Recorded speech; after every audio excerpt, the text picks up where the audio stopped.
जय Hind. Study and learning world में आप सभी का स्वागत है। आज हम इस वीडियो में बात करने जा रहे हैं हमारे देश के राष्ट्रीय झंडे के बारे में, तिरंगे के बारे में, तिरंगा के बारे में आज हम बात करेंगे और राष्ट्रीय चिन्ह के बारे में बात करेंगे।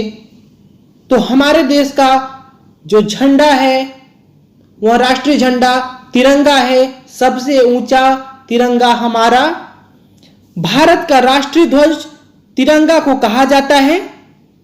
भारत के संविधान सभा ने तिरंगा को 22 जुलाई 1947 ईस्वी को भारत के राष्ट्रीय ध्वज के रूप में अपनाया था। कब अपनाया था? 22 जुलाई 1947 ईस्वी को भारत के राष्ट्रीय ध्वज के रूप में अपनाया था। हमारे तिरंगे की लंबाई और चौड़ाई का अनुपात 3:2 है। लंबाई जो है 3 है और चौड़ाई 2 है। भारत के राष्ट्रीय ध्वज का डिजाइन आंध्र प्रदेश के एक युवक जिनका नाम था पिंगली वेंकैया द्वारा तैयार किया गया था। राष्ट्रीय ध्वज में सफेद पट्टी के बीच में नीले रंग के चक्र में 24 तीलियां होती हैं। हमारे भारत के तिरंगे झंडे के ऊपर का केसरिया रंग जो त्याग, जागृत तथा शौर्य व आत्मनियंत्रण का प्रतीक है।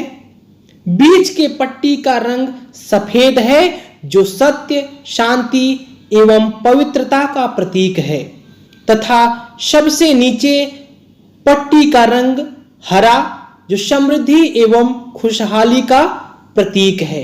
दोस्तों, आप सभी को बता दें कि अगर आपको कंफ्यूजन होता है या समझने में कि केसरिया ऊपर है या हरा रंग ऊपर है, तो एक चीज आप ध्यान दीजिएगा कि हरियाली जो होती है हमेशा पृथ्वी पर होती है, अर्थात नीचे होती है। तो हरा जो चीज है, हरा जो रंग है तिरंगे का वह नीचे रहेगा। आप इस ट्रिक से इसको याद रख सकते हैं कि हरियाली जो है पृथ्वी पर है, पृथ्वी नीचे है, आसमान ऊपर है। तो पृथ्वी पर हरियाली नीचे होने के कारण इस तरीके से आप झंडे के रंग को याद कर सकते हैं कि हरा रंग नीचे है, केसरिया ऊपर है।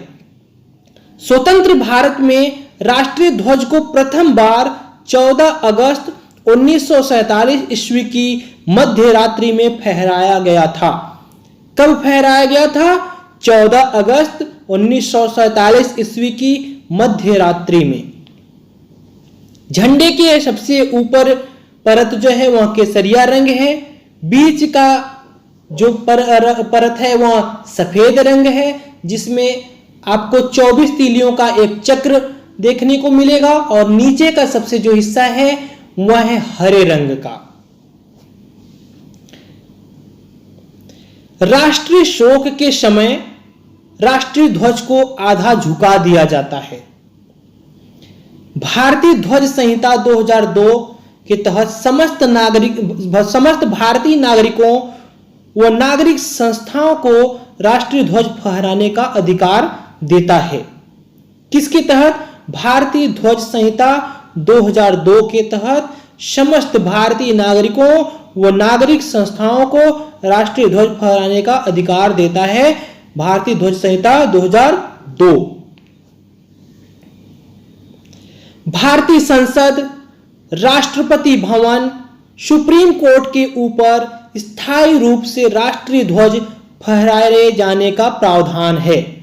भारतीय संसद हो या राष्ट्रपति भवन हो या सुप्रीम कोर्ट हो, वहां पे आपको स्थायी रूप से राष्ट्रीय ध्वज फहराता हुआ दिखेगा।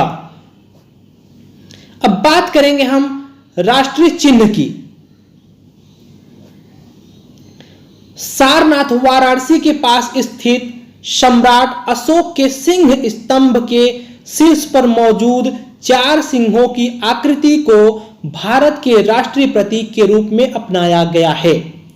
कहां पर स्थित है? सारनाथ वाराणसी में। सम्राट अशोक के सिंह स्तंभ के शीर्ष पर मौजूद 4 सिंहों की आकृति को राष्ट्रीय प्रतीक के रूप में अपनाया गया है। भारत सरकार ने 26 जनवरी 1950 ईस्वी को अशोक चक्र के सिंह स्तंभ की आकृति को राष्ट्रीय प्रतीक घोषित किया है। सिंह स्तंभ के नीचे लिखा हुआ सूत्र सत्यमेव जयते जो देवनागरी लिपि में लिखा है, यह सूत्र मुंडकोपनिषद से लिया गया है। पूछा जाता है कि सत्यमेव जयते कहां से लिया गया है, तो सत्यमेव जयते मुंडकोपनिषद से लिया गया है। किस लिपि में लिखा है, तो देवनागरी लिपि में लिखा है।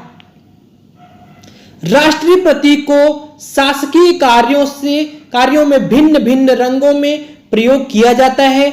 जैसे हरा राष्ट्रीय प्रतीक भारत के लोकसभा के सदस्यगणों द्वारा, नीला राष्ट्रीय प्रतीक भारत के मंत्रीगणों द्वारा तथा लाल राष्ट्रीय प्रतीक भारत के राज्यसभा के सदस्यगण व अधिकारी वर्ग द्वारा उपयोग किया जाता है।